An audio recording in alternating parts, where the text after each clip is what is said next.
देख रहे हैं अवाम के उठाए गए सवालात, हालत हाज़रा पर तबसरों, तज्जियों, खबरों पर मुहित प्रोग्राम न्यूज लाइन रिदा सैफी के साथ।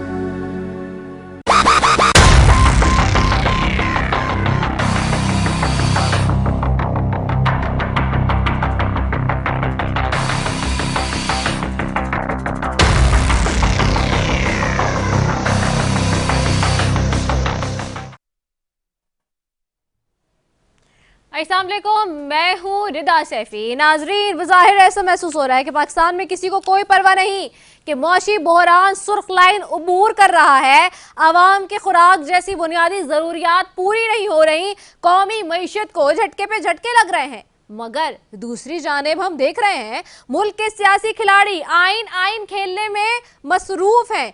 जब से साबिक वज़ीर आज़म की हुकूमत गई, इन्होंने हर मुमकिन कोशिश की कि किसी तरह हुकूमत को इलेक्शन पे मजबूर कर सकें, यहाँ तक के पंजाब और KPK की असेंबलियां भी छोड़ दी। लेकिन PDM ने अव्वल दिन से इलेक्शन के हवाले से जो तर्ज अमल दिखाया, उससे एक आम आदमी को भी शायद अंदाजा हो रहा था कि इलेक्शन शायद ही अपने वक्त पर हो सकेंगे मुकर्ररा। कभी फंड्स की कमी का मसला, कभी सिक्योरिटी का इशू, बिलाखिर मामला सुप्रीम कोर्ट में चला गया और सुप्रीम कोर्ट ने इलेक्शन कराने का आईनी फैसला दे दिया। लेकिन कल अचानक इलेक्शन कमीशन ने 30 अप्रैल को होने वाले इंतखाबात मुलतवी करने का हुक्मनामा जारी कर दिया। सवाल यह है कि आईनी मुद्दत में इलेक्शन ना कराने की सूरत में आर्टिकल 6 का इतलाक होगा, और होगा तो क्या सिर्फ इलेक्शन कमीशन उसमें सजावार होगा या निगरान हुकूमत और सिटिंग प्राइम मिनिस्टर भी हो सकते हैं। हालांकि चीफ जस्टिस इस हवाले से पहले ही कह चुके हैं कि अगर साफ शफाफ इंतखाबात में बदनीयती होगी तो सुप्रीम कोर्ट मुदाखलत करेगी। कल असेंबली में वजीर दाखिला राना सनाउल्लाह का कहना था कि जिस तरह इलेक्शन कराना इलेक्शन कमीशन की जिम्मेदारी है, उसी तरह से साफ शफाफ इलेक्शन कराना भी इलेक्शन कमीशन की जिम्मेदारी है। क्या कह रहे थे, आइए पहले वो सुन लेते हैं। हम बिल्कुल, ये बात बुनियादी तौर पर गलत है कि हम कोई इलेक्शन से जो है वो अवॉइड कर रहे हैं। हम तो ये कह रहे हैं कि जो आइन में दर्ज है उस तरीके से जो है वो इलेक्शन हो, असम्बलियों के इलेक्शन जो है वो इकट्ठे हों, केयर टेकर सेटअप में हों, वो फ्री हों, वो फेयर हों, और वो इलेक्शन जो है वो मुल्क में इस्तेहकाम लाएं, सियासी इस्तेहकाम लाएं, ना कि वो एक नए बहरान का जो है वो पेश खैमा बने। नाज़रीन, आर्टिकल 6 है क्या जिसकी हम बात कर रहे हैं, और अगर जिस तरह से बात हो रही है कि आईनी मुद्दत में इलेक्शन नहीं होते तो आर्टिकल 6 का इतलाक होगा। आर्टिकल 6 बता देती हूँ जी, हाई ट्रीजन का केस होता है। इस पर एनी पर्सन हु एब्रोगेट्स और सबवर्ट्स और सस्पेंड्स और holds any abeyance or attempts or conspires to abrogate or subvert or suspend or hold in abeyance the constitution by use of force or show of force or by any other unconstitutional means shall be guilty of high treason। ये 6(1) कह रहा है। 6(2) कहता है कि any person aiding or abetting or collaborating the acts mentioned in the clause 1 shall likewise be guilty of high treason। साथ ही जहां पर दूसरी जानिब PTA और असेंबली तोड़ने का मुतालबा करने वाले भूल रहे हैं कि जिनको वो नोटिस लेने का कहते रहते थे, खुद उनके बकौल वही तो मौजूदा हुकूमत के पश्त पर हैं, क्योंकि वही ये बात करते थे। आज फवाद चौधरी ने इलेक्शन मुलतवी होने के हवाले से एक प्रेस कॉन्फ्रेंस में कहा कि इलेक्शन अपने मुकर्रर वक्त पर ही होंगे और इस मुल्क की अदालतों पर आइन की हिफाजत सबसे बड़ी जिम्मेदारी है। इसके लिए अवाम अदालतों के पीछे खड़ी है। मजीद उनका क्या कहना था, ये वो भी सुन लेते हैं। इंशाअल्लाह ताला पूरी कौम इंतखाबात के लिए तैयार है। 30 अप्रैल को पंजाब के अंदर इलेक्शन होने हैं, और इसलिए होने हैं कि आइन में और सुप्रीम कोर्ट के फैसले में इसके अलावा कोई गुंजाइश नहीं है। इसके साथ साथ हम एक भरपूर अवामी और जो सिविल सोसाइटी की मुहिम है उसके लिए तैयार हैं। पाकिस्तान के आइन की हिफाजत दो कुव्वतों ने करनी है, पाकिस्तान की सुप्रीम कोर्ट ने और उसके साथ पाकिस्तान के अवाम ने। आज पूरी कौम पाकिस्तान की सुप्रीम कोर्ट के पीछे खड़ी है। मैं सुप्रीम कोर्ट के जजेस से अपील करता हूं, आइन बचाना आपका फर्ज है। दूसरी जानिब मौजूदा सियासी हुकूमत साबिक हुकूमत पर तनकीद से ज्यादा कुछ कारकर्दगी नहीं दिखा सकी। कल भी वजीर आजम शहबाज शरीफ ने थरकोल मंसूबे में इफ्तिताही तकरीब से खिताब में दहशतगर्दों के हवाले से जो बात की, उसमें फिक्रमंदी से ज्यादा सियासी हलीफों पर इल्जाम तराशी ही नजर आई। क्या कहा, ये सुन लेते हैं। कोई कानून और आइन से बालातर नहीं, कोई इस मुल्क के अंदर दहशतगर्दों को पनाह नहीं दे सकता। अभी पाकिस्तान के अफवाज के कल ही अफसरान शहीद हुए हैं और ये शहादत की ये दास्तान जो है वो कई दहाइयों पर मुहित है। और अब अगर हम इन दहशतगर्दों को पनाह दें और इनको शील्ड बनाएं, ये नाकाबिल बर्दाश्त है, ये मुमकिन नहीं, इसकी इजाज़त नहीं दी जाएगी। एक तरफ सियासी बहरान आइन शिकनी का मामला नजर आ रहा है लटकता हुआ मौजूदा हुकूमत पे, तो दूसरी जाने पाकिस्तान को कर्जों और सूद की अदायगी के लिए $3 अरब दरकार हैं। एक मुतल्लिका अहम पेशरफ के तहत पाकिस्तानी हुक्काम ने चीन की जानब से $2 अरब सेफ डिपॉजिट में मिलने की तस्दीक भी की, मगर वजीर आजम कहते हैं कि मुआशी अदम इस्तेहकाम की वजह से ही सियासी अफरा तफरी है और पाकिस्तान का मुस्तकबिल आइन पर इसके रुख के मुताबिक अमल करने पर मुज़म्मिर है। साथ ही जहां ये मामला है वहीं पर अभी तक IMF के साथ निगोशिएशंस का मामला अटका हुआ है। इसहाक डार साहब एक के बाद एक वजह तो बता रहे हैं, लेकिन एग्जीक्यूशन क्यों नहीं हो रहा ये वो नहीं बता पा रहा है। इसी सब पर जी बात करेंगे। मेरे साथ मौजूद हैं सबसे पहले सेनेटर सलीम मानवी वाला साहब है पाकिस्तान पीपल्स पार्टी से और सेनेटर हुमायूं महमद साहब है पाकिस्तान तहरीक इंसाफ से। आप दोनों मौजूद मेहमानों का बेहद शुक्रिया। सेनेटर सलीम मानवी वाला साहब, आपकी तरफ आऊंगी।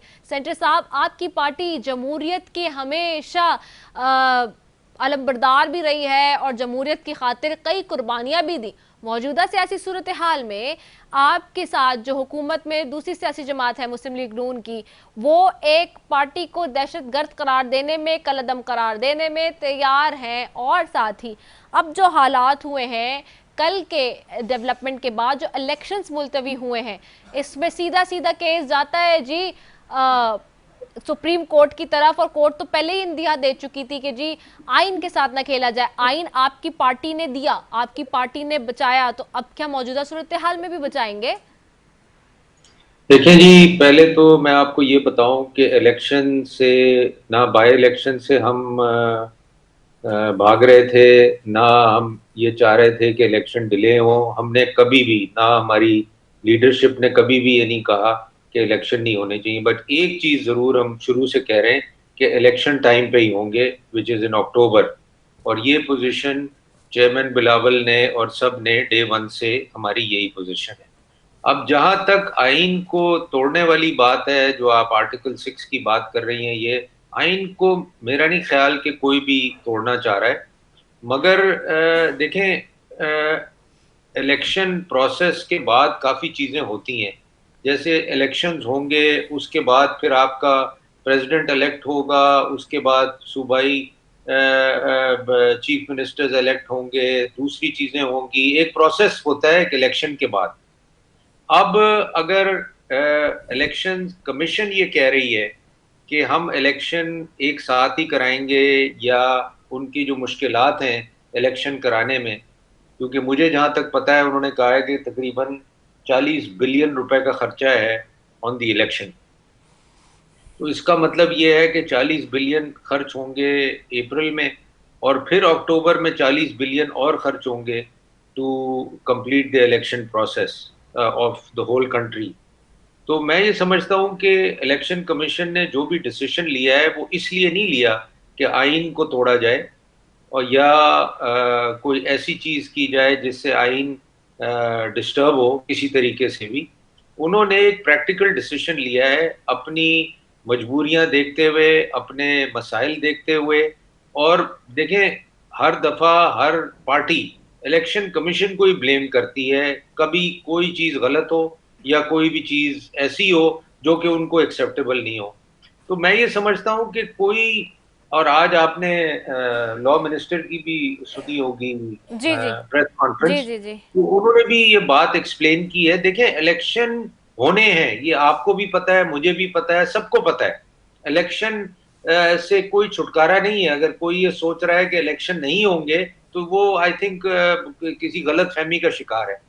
मगर इलेक्शन प्रोसेस किस तरीके से होंगे, कैसे होंगे, ये एक मसला इस वक्त बना हुआ है, और उसको हमें आई थिंक सब पार्टियों को मिल बैठ के रिजॉल्व करना चाहिए। नहीं तो इसको एक हम इशू बनाएं और इश्यूज क्रिएट करें फॉर द इलेक्शंस। तो मेरा पॉइंट ये है कि this is an issue that political parties must resolve. Okay, आप वेरी वेल पर्टिनेंट पॉइंट आ गया। सेनेटर हुमायूं अहमद साहब आपकी तरफ आऊंगी। सर, पाकिस्तान तहरीके इंसाफ कह रही है कि जी आइन को पामाल किया जा रहा है, आइन की धज्जियां बिखेरी जा रही है, लेकिन अब जैसे सलीम मानवीवाला साहब कह रहे हैं कि इलेक्शन तो होने, लेकिन उसका मैकेनिज्म तय करना बहुत इंपॉर्टेंट है। आप लोग भी डायलॉग के लिए आगे बढ़ना चाहते हैं। आज लॉ मिनिस्टर ने भी कहा है कि अगर वाकई बढ़ना चाहते हैं तो ग्रैंड लेवल पे बढ़ें। क्या वाकई बढ़ा जा रहा है किसी सतह पे हुकूमत के साथ डायलॉग के लिए? बिस्मिल्लाहिर्रहमानिर्रहीम। देखिए, मैं आपको सिंपल सी एक बात बताता हूँ कि मानवीवाला साहब की पार्टी, जिसमें ऑब्वियसली इनके जो जिन्होंने पीपल्स पार्टी बनाई थी जुल्फिकार अली भुट्टो, उन्होंने 1973 का आइन किया और जिसपे ये लोग बहुत शोर मचाते हैं कि हमने आइन किया था। अकॉर्डिंग टू दैट आइन, आर्टिकल 224, उसमें दो शिक हैं। नंबर 1, वो कहते हैं कि जब कोई असेंबली, चाहे वो प्रोविंशियल हो या नेशनल हो, जब वो अपनी मियाद पूरी कर ले तो वो अगले दिन डिसॉल्व हो जाएगी और विद इन 60 डेज इलेक्शंस हो जाएंगे। उसका आर्टिकल का सब क्लॉज 2 है, वो कहते हैं जब किसी नेशनल या प्रोविंशियल, उसमें वर्ड्स हैं, whether national or provincial assembly is dissolved before its time, the general elections, the word general elections shall be conducted. Shall, Mandviwalla साहब को अगर इंग्लिश नहीं आती तो मैं बता देता हूँ, shall का मतलब है जरूरी। Shall be conducted within 90 days and the result to be announced within 14 days of the elections. इसका मतलब यह है, और इसमें आगे इलेक्शन कमीशन के उसमें आता है कि जितने भी इदारे हैं, all the institutions should render their help and support of any kind to the election commission in order to conduct free and fair elections. उसमें कहीं ये नहीं लिखा है कि पैसे नहीं है इलेक्शन मत कराओ, स्ट्राइक हो रही है इलेक्शन मत कराओ, जंग हो रही है इलेक्शन मत कराओ। मेरे ख्याल में जुल्फिकार अली भुट्टो और उनके साथ के जिन लोगों ने कॉन्स्टिट्यूशन बनाया था ना, वो शायद पागल थे। उनको पता ही नहीं था कि इसमें ये क्लॉज तो डालनी नहीं चाहिए थी। उनको कहना चाहिए था कि नहीं, सारे के सारे एक साथ कराओ, क्योंकि अगर प्रोविंशियल अलग डिसॉल्व हो गई तो आप तो कुछ नहीं कर सकते जब तक आपके सारे के सारे एक साथ ना हो। आई डोंट नो कि इनको ये किस तरीके से इस चीज को जायज बता रहे हैं। मुझे ऑनेस्टली मुझे शर्म आती है when I see such senior parliamentarians who have spent lot of time with such great leaders, जिन्होंने आइन बनाया है। उनकी बेटी मोहतरमा बेनजीर भुट्टो, जिन्होंने उनके लिए एक जद्दोजहद की आइन के लिए, हमेशा बालादस्ती के लिए, और खास तौर पर पीपल्स पार्टी का ये बहुत बड़ा वतीरा रहा है। उसके बाद they are trying to justify this illegal act which is totally against constitution. आपको इनको पता होना चाहिए कि जहां पे कॉन्स्टिट्यूशन की बात आती है तो 1812 में, 1864 में, 1944 में, 1948 में अमेरिका में सिविल वॉर हो रही थी, अमेरिका में वॉर हो रही थी, they still conducted their elections. मुझे समझ नहीं आती कि ये लोग कैसे जस्टिफाई कर सकते हैं। सबसे बड़ी बात ये है, पहले तो सबसे बड़ी बात ये कि 90 डेज के अंदर ही इलेक्शन होने चाहिए था। मैं तो ये भी पूछना चाहूंगा with due respect supreme court के चीफ जस्टिस साहब से कि how can he even give few days कि भाई चलो 5-10 दिन तुम आगे करके कर लो विद इन 90। देखिए, constitution is 90 days. How can anybody go beyond 90 days? I don't understand. I don't. Okay. मैं कोई बहुत बड़ा क्या कह सकते हैं उसे, सियासतदान नहीं हूँ, मैं कोई आइन का स्टूडेंट नहीं हूँ, मैं एक सिंपल बंदा हूँ जिसको पता है कि ये वर्ड लिखे हैं, इससे आप बाहर नहीं जा सकते। अब उसके बाद हम बैठ के बात करें, भाई किस चीज से बात करें?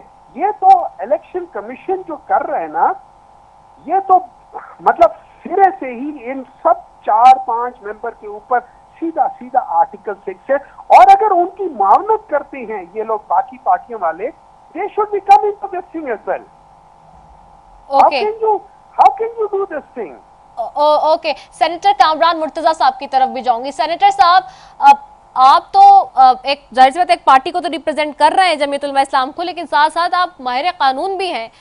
ये जो कॉन्स्टिट्यूशन की बात हो रही है, आर्टिकल 6 की बात हो रही है, जिस तरह से ये कल के अटेम्प्ट के बाद इलेक्शन कमीशन के, how do you see it? बीबी, बात यह है कि हम सब की यादाश्त बड़ी कमज़ोर है, या फिर हम आधा सच बोलते हैं और बाकी जो है ना वो छुपा लेते हैं, या खुदा न खास्ता झूठ बोलते हैं। बात यह है कि आपको याद होगा लोकल बॉडीज इलेक्शन में सुप्रीम कोर्ट ने हुक्म दिया था ना कि इलेक्शन जो है ना वो करवाइए। याद है कि उस जमाने में किसकी हुकूमत थी, या नहीं याद? मेरे बाकी दो साथियों को याद हो शायद। तो उसमें वो हुक्म जो सुप्रीम कोर्ट का था वो तो यकीनन माना था, ये भी याद है सबको। तो अपनी बारी जो है ना वो किसी को याद नहीं है, दूसरे की बारी सबको याद है। इस तरह से ना करिए वो जो दुरुस्त होता है। अगर वो कल गलत था तो ये कल गलत है। वैसे नवाज शरीफ भी किसी को याद होगा कि नवाज शरीफ के साथ क्या किया गया था, किस तरह से उसको हाथ से पकड़ के निकाल दिया गया कि तुम अपने बेटे से जो तनख्वाह ड्यू थी नहीं ली।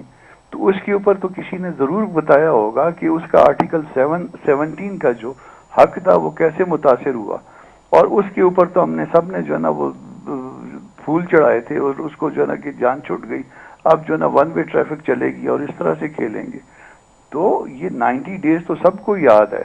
90 डेज जो है उसका जो शल है ना जी, शल के साथ अगर कोई उसका कॉन्सिक्वेंस लिखा हो तो मैंडेटरी होता है, वरना शल जो है ना कहीं मे के मतलब देता है, और कहीं में जो है वो शेल का लफ्ज देता है। ये इसकी जो अटैचमेंट होती है, जो इसका जो कॉन्सिक्वेंस अगर लिखा हो तो फिर जो है ना उसको वो गा जो है उसमें पढ़ा जाता है, वरना वो गा में नहीं पढ़ा जाता कि ऐसा खाम खा करेंगे।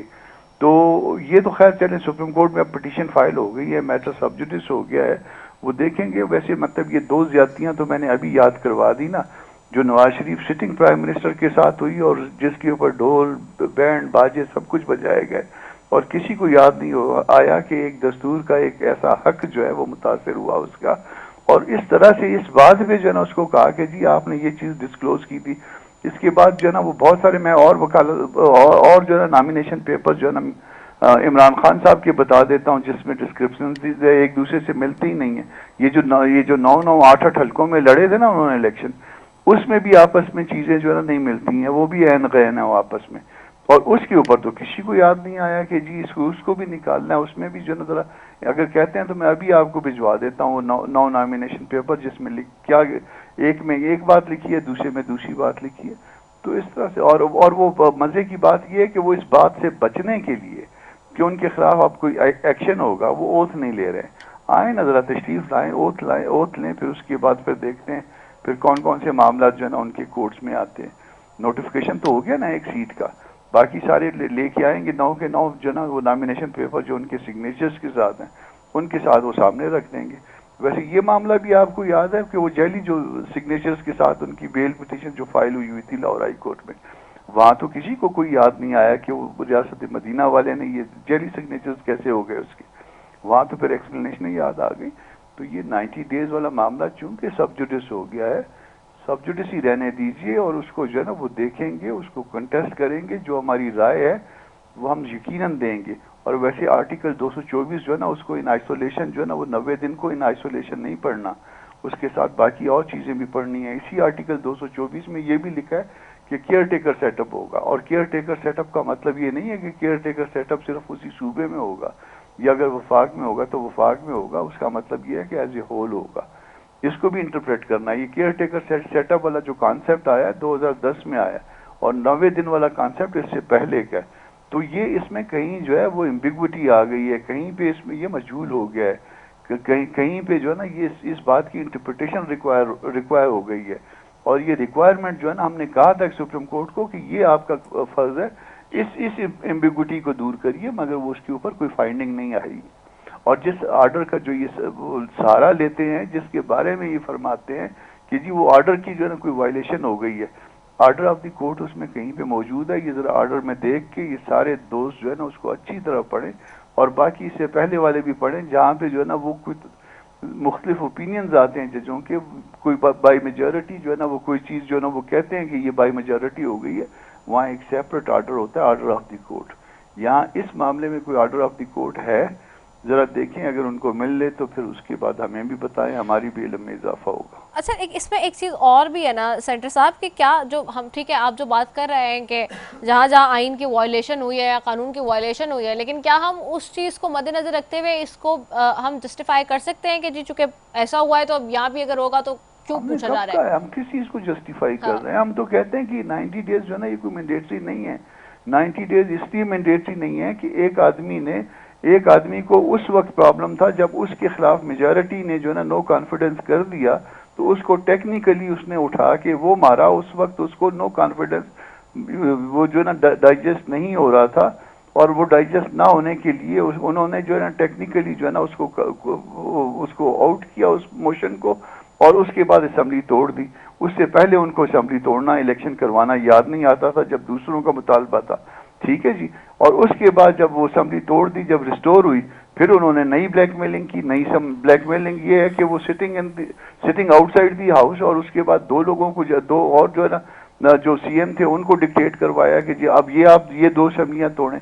तो ये एक शख्स की अना का मामला है, एक शख्स की अना पे पाकिस्तान कुर्बान नहीं हो सकता। मसला सिर्फ इतना सा है कि उसको इक़्तिदार चाहिए, वो इक़्तिदार के लिए जो है ना वो बौला हो रहा है। तो अगर उसको इक़्तिदार चाहिए तो उसके लिए पाकिस्तान जो है ना 22 करोड़ लोगों का वतन है, इसमें दूसरे लोगों को भी राय रखने का हक है।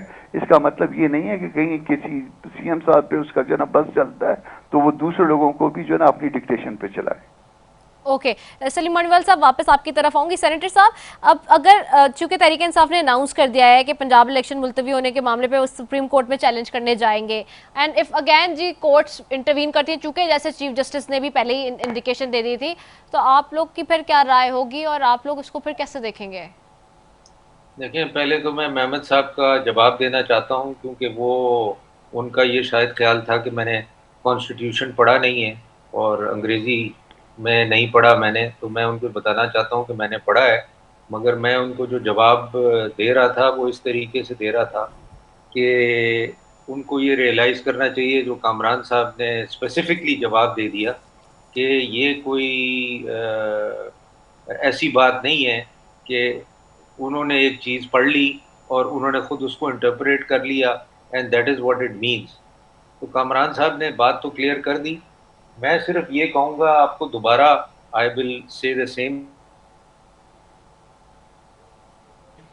We want to have elections will take place, but they will take place as and when they are due.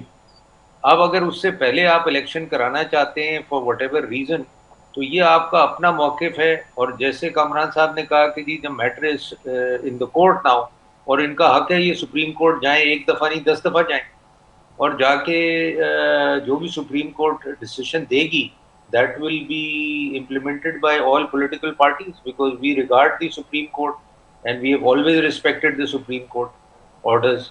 तो ऐसी बात नहीं है, बट जो समझने वाली बात है वो ये समझना नहीं चाह रहे। वो चाह रहे हैं जैसे हम चाहें, जैसे जो चीज़ हम चाहें वो हो। वो मेरी नज़र में they have to be reasonable. If they are a political party, they have to understand and they have to deal with the circumstances that are right now existing in Pakistan.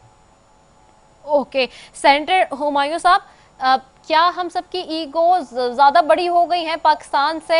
क्योंकि जैसे कि अभी सेनेटर कामरान साहब ने भी कहा कि जी एक शख्स की अना का मामला बन गया है, अगर तहम्मुल से देखा जाए और सोचा जाए जो सर्कमस्टांसेस हैं उसके अकॉर्डिंगली स्मूथली चला जाए तो इलेक्शन तो होना ही है, जैसे कि पीपल्स पार्टी भी कह रही है, और इलेक्शन होना है तो फिर आज हो या कल हो, थोड़ा उसमें आगे पीछे का टाइम का हो रहा है तो उसमें फ्लेक्सिबिलिटी ला के ग्रैंड डायलॉग किया जा सकता है हुकूमत के साथ। जी देखिए, ऐसा है, सेनेटर कामरान मुर्तज़ा साहब ने बातें की हैं जिसमें उन्होंने कहा है कि कोई बावला हो रहा था, इसमें कोई शक नहीं है, कोई बंदा जरूर बावला हो रहा था कि जिसको हर किस्म की असेंबली से बाहर निकाल दिया था। उस बंदे ने तो और पिछले 3-4 साल, पिछले कितने सालों से एक असेंबली में बैठा हुआ था और उसको अचानक बिल्कुल ही कोई सीट नहीं मिली, बल्कि सारी की सारी खत्म हो गई है। तो उस बंदे ने तो हो नहीं था, उसने ये सारा वो ड्रामा रचाया और सब कुछ किया है। लेकिन देखिए, इम्पोर्टेंट बात ये होती है कि जब इन्होंने जिक्र किया मियां नवाज शरीफ का, मियां नवाज शरीफ के ऊपर केस मियां नवाज शरीफ की हुकूमत में बना, पनामा उनकी हुकूमत के टाइम पे आया, मियां नवाज शरीफ डिस्क्वालीफाई हुए मियां नवाज शरीफ की हुकूमत के दौरान में हुए थे। अच्छा, एक इंटरेस्टिंग बात है, वो इंटरेस्टिंग बात ये है कि वो कहते हैं कि अकामा के बेसिस पे, अकामा की डेफिनेशन ये है कि ये एक जॉब वो होती है, परमानेंट होता है। मतलब मैं दुबई में अगर कोई जॉब करता हूं तो मैं वहां अकामा लेता हूं, मैं अगर यूके में जॉब करता हूं तो मैं वहां का वर्क परमिट लेता हूं, मैं अमेरिका में जॉब करता हूं वहां का वर्क परमिट लेता हूं। मुझे कोई ये बात बताए कि पाकिस्तान का सिटिंग प्राइम मिनिस्टर किसी और मुल्क में किसी भी छोटी कंपनी में जॉब कर सकता है while he is an acting prime minister? मतलब मुझे समझ नहीं आती।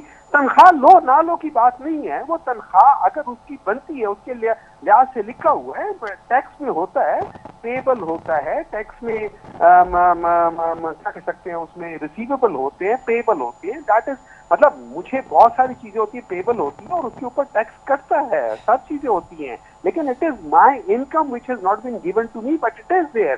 Similarly, why should a prime minister be doing a job in another country for another company, no matter what company it is?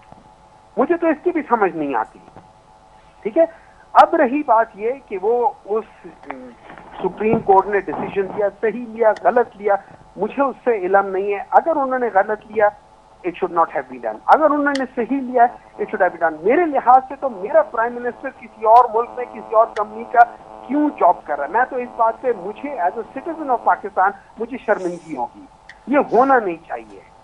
और ये अपने बजाते खुद इसमें मेरे ख्याल में डिस्क्वालिफिकेशन हो जानी चाहिए। बाकी रह गए लूप होल्स लॉ में, कामरान साहब जिस प्रोफेशन से हैं ये लोग लूप होल्स निकालते हैं, लॉयर्स लूप होल्स निकालते हैं, because that is where their turf is. अब इसको इसके साथ जोड़ के पढ़ो, भाई सिंपल सी चीज है, आपने अगर अभी आप कहते हो कि यार इस वक्त इलेक्शन नहीं होना चाहिए, उस वक्त जिस वक्त होना चाहिए उधर ही होगा और अक्टूबर में होगा और हम एक साथ नहीं कर सकते, पैसे नहीं है, then you are setting a precedent. This precedent can be used tomorrow by somebody else, maybe कोई भी पार्टी आ सकती है, कोई भी हो सकती है, आपको एक ऐसा प्रेसिडेंस दे देंगी कि कोई बंदा, अभी इन लोगों ने 6 महीने डिले किए ना, अगला बंदा 6 साल डिले कर देगा, कोई और आएगा 10 साल डिले कर देगा, ये प्रेसिडेंस हो जाएगा। आप बिल्कुल वही काम करें जैसे जस्टिस मुनीर ने किया था, तो आप लोग उसी के नक्शे कदम पे चल रहे हो। आप लोगों को चाहिए, हम लोगों को चाहिए, अगर हमने चाहते हैं कि आइन को बचाएं तो हमारी कोशिश ये होगी कि उसके अंदर लूप होल्स ढूंढने की बजाय उन लूप होल्स को बरी करें। मतलब let's put like this, party set aside, हम लोगों को ओवरऑल देखना चाहिए कि क्या ये चीजें मनो अन इस तरीके से होनी चाहिए कि नंबर 2, 90 डेज से ज्यादा क्या किसी से ये जो केयर टेकर गवर्नमेंट है, क्या उसका कोई वजूद रहता है कि नहीं रहता है? अब क्या होगा, इसके बाद क्या होगा, क्या ये केयर टेकर भी रहती रहेगी अगले 6 महीने, 7 महीने, 8 महीने, 10 महीने, हो सकता है 6 साल, जब तक इनके तो इतने, इनके असल में हालात इतने बुरे हैं, इन्होंने डिले करना है और ये जो मर्जी कर लें, जब तक पाकिस्तान की सियासी हालात ठीक नहीं होंगे और वो सिर्फ इलेक्शन से ठीक होंगे, उस वक्त तक पाकिस्तान के मुआशी हालात कभी ठीक नहीं होंगे। दिस इज अ सिंपल लाजिम मलजूम है। बाकी आगे इनकी ख्वाहिश है, जो मर्जी करते कर ले, because with every wrong decision, और let's put like this, it could be for them, it could be right decision, लेकिन हर इस किस्म का डिसीजन ये जो ले रहे हैं, इनकी पॉपुलैरिटी कम होती जाएगी और खराब होते जाएंगे। आगे इनकी मर्जी है, पहले भी गंदे हो रहे हैं, इनको अगर पसंद है 100 बिस्मिल्लाह, हम तो किसी वक्त आ रहे हैं, ये लोग डरे हुए हैं, डर इनको लगा हुआ है। ओके, सेंटर कामरान साहब आपकी तरफ आऊंगी। सेंटर साहब, प्रेसिडेंट सेट हो जाएगा उनका 6 महीने, क्या फिर कोई और आएगा 6 साल, 8 साल, 10 साल भी आगे कर सकता है, आप इसको कैसे देखते हैं? प्रेसिडेंट तो सेट हो गया था, इसी सुप्रीम कोर्ट ने 90 डेज की बजाय 3 साल दिए थे ना, किसको दिए थे, याद है आपको? जी, दिए थे ना, किसी को तो दिए थे, अभी वफात पाई है ताज़ा जी ताज़ा जी बिल्कुल, जी मुशर्रफ साहब की दिए थे बात ना करें। वो जी जी जी हाँ जी उन्हीं के दौर में इमरान खान का प्रोजेक्ट लॉन्च हुआ था, ठीक ना जी। जनरल पाशा साहब ने, जनरल ज़हीरुल इस्लाम ने उन्हीं के दौर में इसको लॉन्च किया था। तो उसने उसको दिए थे ना 3 साल। फिर इसमें लोकल बॉडीज वाले उसमें उसके लिए भी टाइम लिमिट है, हालांकि वो दस्तूर के तहत नहीं होते, मगर दस्तूर के तहत सुप्रीम कोर्ट ने ऑर्डर कर दिया था। ऑर्डर तो दस्तूर के तहत हो गया ना, उसका तो बाइंडिंग इफेक्ट हो गया था ना। तो फिर मैंने पहले भी अर्ज किया कि वो दस्तूर के तहत वो किसके दौर में हुआ था वो हुक्म, और किसके दौर में वो हुक्म वायलेट हुआ था, फिर किसी को तौहीन अदालत की जो है ना वो सजा मिली थी। कोई याद तो आता होगा आपको, कोई आर्टिकल 6 लग गई थी। आर्टिकल 6 वैसे इस तरह से नहीं लगती, जिन पे लगती है हम उन पे आज तक नहीं लगा पाए। उधर हम दूर से हमारी टांगें कांपने लग जाती हैं, उस पे नहीं लगती। तो उस वक्त जब वो तौहीन अदालत हुई थी, या उस वक्त जो ना वो बकौल किसी के अब जो आर्टिकल 6 लगना चाहिए, तो उस वक्त का आर्टिकल 6 किसी पे तो लगना चाहिए था ना, नहीं लगा ना। तो ये आर्टिकल 6 इन बातों पे नहीं होता। तो ये तौहीन अदालत की बातें उस वक्त भी होती रही थी, मगर वो कर करके रो के वो सुप्रीम कोर्ट के ऑर्डर की इम्प्लीमेंटेशन हुई थी। ये प्रेसिडेंट सेट हो चुके हैं। बीबी जब शहीद हुई थी तो उस वक्त भी इलेक्शन डिले हुआ था। अब किसी ने ये तो पढ़ लिया, सेक्शन 58 नहीं पढ़ी शायद इलेक्शन एक्ट की, उसमें अल्ट्रेशन की जो है गुंजाइश है। ये विद इन डोमेन है इलेक्शन कमीशन के। मैं इलेक्शन कमीशन के किसी उसको डिफेंड नहीं कर रहा, मगर अदरवाइज जो है ना वो बात ये कि जो स्कीम है इसकी इलेक्शन, ये दस्तूर की इलेक्शन के हवाले से, वो स्कीम जो है ना पूरी की पूरी वायलेट हो रही है। जो कुछ खान साहब ने किया, एक दफा आप पूरी की पूरी असेंबली को जो है ना वो जब आपकी अपनी बारी आती है उसको तहरीर कर देते हैं, क्योंकि आपके खिलाफ नो कॉन्फिडेंस हो गया या होने की उम्मीद है, आपसे कंट्रोल नहीं हो रहा। और दूसरी दफा जब फिर उसके बाद जो है ना वो आप मुसीबत में डाले रखते हैं 5, 7, 8, 10 महीने, पूरे के पूरे पाकिस्तान को, पूरी की पूरी मईशत को चलने नहीं देते। आप ऐसे हालात पैदा करते हैं जिसमें मसाइल पैदा हो जाते हैं, और फिर उस मसाइल के बाद आप 2 असमियत तोड़ के रख देते हैं। फिर कहते हैं मईशत तो खराब होगी। भी मईशत खराब किसने की? कभी इस पे भी कोई डिमांड करे किसी कोई कमीशन बनने की, उसमें बिठाए ना मईशत दानों को। इन हालात में जिसमें सदर साहब खुद भी इन्वॉल्व हैं, इन जो हालात पैदा किए गए हैं, जो हालात पैदा किए जाते रहे हैं, उसमें जरा इसको डिटरमिन करवाएं ना कि इसका सबसे बड़ा जो है ना एक्यूज कौन है, तो वो खुद पता चल जाएगा। बाकी मौलाना की वो कह रहे थे कि वो असेंबली से बाहर थे, उसका बेटा भी आया था, उसका भाई भी जीता था, और बहुत सारे लोग जीते थे। ये हार जीत होती है, और वो हार जीत वो जो इलेक्शन जो रिग थे जिसमें आरटीएस बैठ गया था, और जिसमें आरटीएस बैठाए जाने वालों को फिर इकामोडेट किया था। मैं एक शख्स का नाम बता सकता हूँ, मगर उसमें बहुत से लोग मेरे वाकिफ हैं, इसलिए मैं उनका एहतराम करते हुए मैं उसको स्किप करता हूँ उन नामों को, कि उनको आपके दौर में फिर क्या स्टेटस दिया गया था जिन्होंने आरटीएस बिठाया था। तो जब ये सारा कुछ होता है तो फिर अपने दौर में भी होना चाहिए, सच बोलना चाहिए। हम भी सच बोलेंगे, आप भी सच बोलिए, मगर पूरा आधा नहीं। ओके, सेंटर सलीम वाले साहब आपकी तरफ वापस आऊंगी। सर, आईएमएफ के साथ अभी तक हमारे जो ख़ास तौर पे मुआहदे होने की बात है, चूँकि आप मईशत पे भी बड़ी रखते हैं महारत, वो सारी चीज़ें अब तक नहीं हो पा रही हैं और बड़ा डैमेजिंग है। दिन ब दिन रुपए की कदर गिर रही है, डॉलर बढ़ रहा है, ये कहीं जाके रुकेगा भी या फिर ये इसी तरह हम देखते रहेंगे कि चलता रहेगा जब तक ये जो सियासी मंजरनामा है वो ठीक नहीं होगा?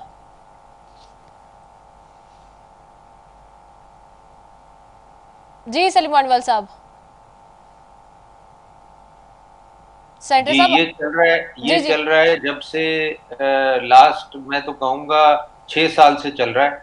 और ये जब से शेख साहब आए उन्होंने निगोशिएट किया, फिर आए आपके शौकत तरीन साहब उन्होंने निगोशिएट किया, फिर आए मिफ्ता इस्माइल साहब उन्होंने निगोशिएट किया, अब डार साहब आए उन्होंने निगोशिएट किया।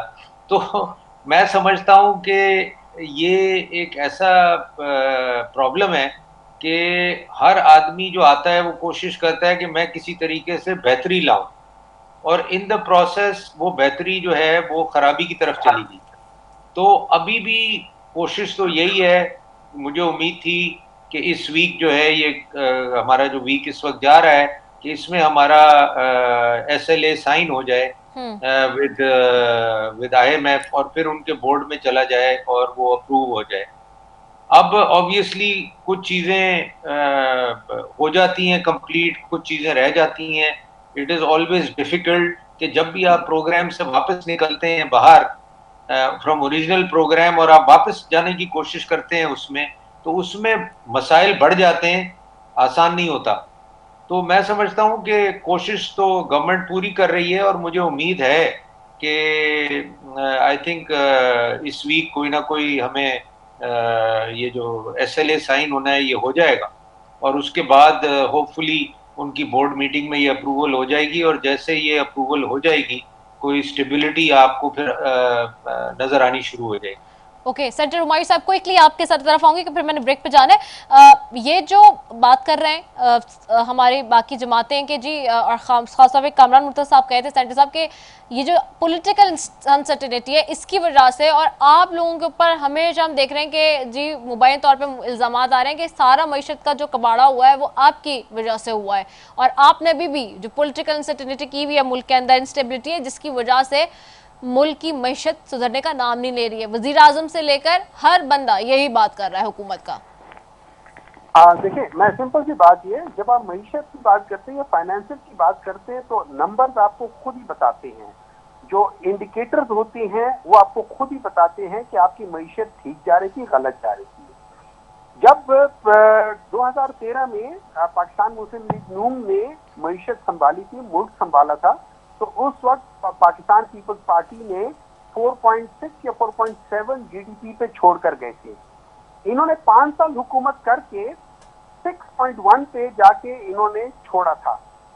अच्छा, उस दौरान में एक बात याद रखिए कि उसमें एक बहुत बड़ा प्रॉब्लम यह था कि इन 5 सालों में जो डॉलर रेट था वो आर्टिफिशियली मेंटेन किया हुआ था 100 पे। जब पाकिस्तान तहरीक इंसाफ की गवर्नमेंट आई तो पाकिस्तान तहरीक इंसाफ की गवर्नमेंट, और ये याद रखिए इस दफा IMF ने ये कंडीशन भी रखी है कि डॉलर रेट आप फ्री फ्लोट करोगे, उसको आर्टिफिशियल नहीं करोगे, क्योंकि इसकी वजह से $10 बिलियन जो थे आउट ऑफ $21 बिलियन जो पाकिस्तान के पास थे 2013 से 18 में, उसमें उन लोगों ने इत्तेफाकदार की पॉलिसी की वजह से $10 बिलियन बीच में खत्म हो गए थे। अच्छा, इसमें जब पाकिस्तान तहरीक इंसाफ ने आके उसको फ्री फ्लोट करवाया तो वो 100 से जाके 150 पे चला गया। अब ऑब्वियसली इसकी वजह से बहुत सारी चीजें जो है नेगेटिव पे गई, और हम लोगों ने भी थोड़ा सा गलत डिसीजन शुरू में गलत किया। हमें जल्दी IMF के पास जाना चाहिए था, लेकिन हमारी गलती हुई थी वहां पे कि हम लोग जरा देर से गए थे पर चले गए थे। ठीक है, फेयर एनफ। हमारा जो अगला जो हमारा पहला बजट जो हमने किया था वो हम लोगों ने तकरीबन मेरे ख्याल में नेगेटिव पे किया था। उसके बाद सेकंड जो था वो हमारा 4 पॉइंट समथिंग पे था, और हमारा तीसरा जो बजट हम लोगों ने जो दिया है वो जो इस साल इन लोगों ने पेश किया है वो 5.97 पे था, इन टेक्निकल टर्म 6 था। और लेकिन उसमें सबसे बड़ी बात ये थी कि आपके एक्सपोर्ट जो थे वो आपके रिकॉर्ड एक्सपोर्ट थे, और हमारी हमेशा से थी ना वो इंपोर्ट ओरिएंटेड थी। एक्सपोर्ट पहली बार हमारी सबसे ज्यादा हुई थी। ठीक है। अच्छा, हमारा एग्रीकल्चर सेक्टर में 3.5 जो हम एक्सपेक्ट करते थे 4.4% के लिहाज से उसने ग्रो किया था। हमारा लार्ज स्केल मैन्युफैक्चरिंग 10.4% पे था। हमारे रिकॉर्ड रेमिटेंसेस थे, हमारे रिकॉर्ड टैक्स कलेक्शन थे। हमने 700,000 टैक्स नेट वालों से हटा के 3 मिलियन पे लिया है। और लास्ट ईयर मार्च में जो शौकत तरीन साहब है उन्होंने तकरीबन 25 मिलियन या 27 मिलियन ऐसे लोगों को आइडेंटिफाई किया टू ट्रैक एंड ट्रेस के लिहाज से कि they are suppose to come in test net. अगर वो आ जाते हैं तो हमारा ख्याल ये था कि 12 से 13 ट्रिलियन और आ जाएगा। तो अगर आप नंबर देखें तो नंबर तो पाकिस्तान तहरीक इंसाफ के इन सबसे बेहतर थे। 17 साल ओके, बहुत शुक्रिया सेंटर हुमायूं अहमद आपका, सेंटर सलीम अनवर साहब आपका, सेंटर कामरान मुर्तज़ा साहब आपका, तीनों मौजूद मेहमानों का बेहद शुक्रिया जी। मुझे यहाँ ब्रेक पे जाना है, ब्रेक के बाद वापस आऊंगी तो खालिस्तान के हवाले से बात करूंगी। खालिस्तान क्या है और ये क्या मामला है जी, और भारत किस तरीके से दरअंदाज दहशतगर्दी करता हुआ दुनिया में नजर आ रहा है, और अपने ही मुल्क के अंदर वो किस तरह से जुल्म बर्बरियत कर रहा है, इसके ऊपर बात करेंगे। ब्रेक पे जा रहे हैं, ब्रेक के बाद वापस आ रहे हैं। Stay tuned.